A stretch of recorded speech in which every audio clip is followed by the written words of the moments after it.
Okay,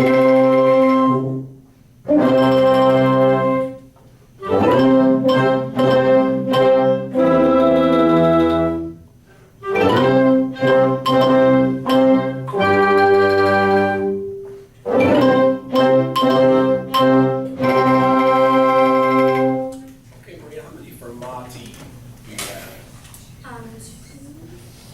Two. Measure the B3 of measure 4 and the B3 of measure 6. What's fermata mean? To hold the note longer than the correct duration. Longer than the required duration, yeah. Did you do that? No, not really. No, not at all. You just fired through, didn't you? Yeah. Yeah. It reminded me once that Dr. Steele was doing a clinic with a band that was here, and he just kept trying to get the guy to do the tempos that were indicated. Very fine band, and he asked for a clinic, but he was not doing any of the tempos that were indicated. And Dr. Steele was kind of pushing him to get to the tempos a little bit, and I remember the conductor started to get more and more frustrated. It was a little obvious. I think he thought he was going to come down here with his high school band, and everybody's just going to tell him, "Wow, that's perfect, let's go have coffee." And that's not what was happening. The band was very good. The guy wasn't going the tempos. And so Dr. Steele kept kind of pressing him about the tempos until the person, kind of in a moment of frustration, looked at him and said, "You mean to tell me you just do the tempos that are written in the score?" Now Dr. Steele's not his first rodeo. So he went, "Hey man, that's good for you. You do whatever you feel like. No problem." With a smile on his face, went back into CPA, sat down, and he was basically done doing a clinic with that band. You know, the guy didn't know it. The conductor didn't realize, but Dr. Steele just decided, "Oh, I didn't realize that's who you are." So, okay. You know, do you just do the tempos that are indicated? Well, I just play the notes he asked for too. I just play the rhythms most of the time that the composer asked for.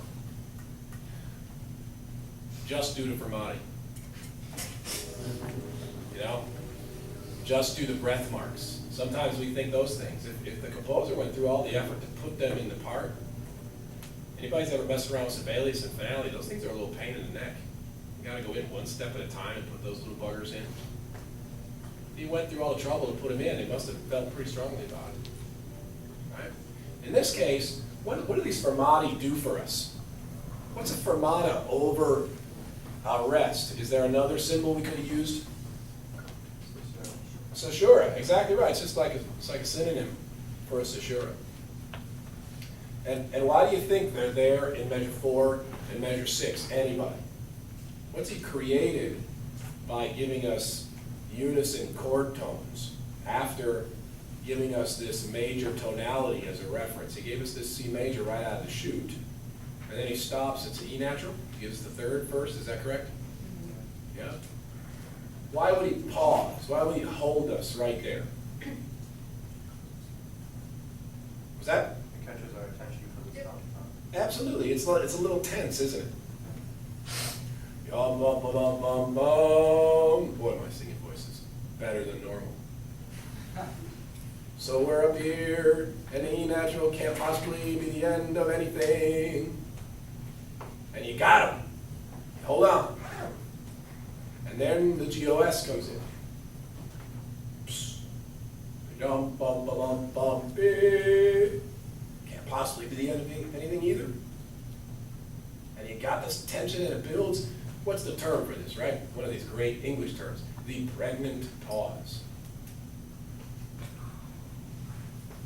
The pregnant pause. And you got a GOS.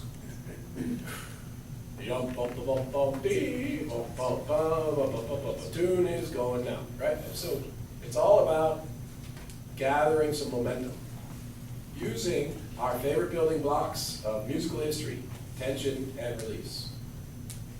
The Germans had to just get dramatic and call Sturm und Drang. Remember that? Tension and release wasn't good enough for them. Thank you, Maria. Who's next?